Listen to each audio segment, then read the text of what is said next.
Hello guys, in today's video I'm going to show you how to enable taskbar flashing in your Discord. So let's begin.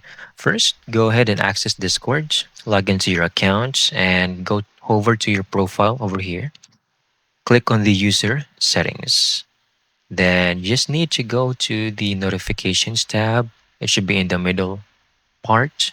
Click on that. And you only need to focus on this, enable taskbar flashing. So it says flashes the application in your taskbar when you have new notifications. It will be showed over here or perhaps over here, sometimes in the upper part, but usually below. Just make sure to put a check mark on. Put a check mark on it to enable that. Press X, and it will automatically save the changes for you.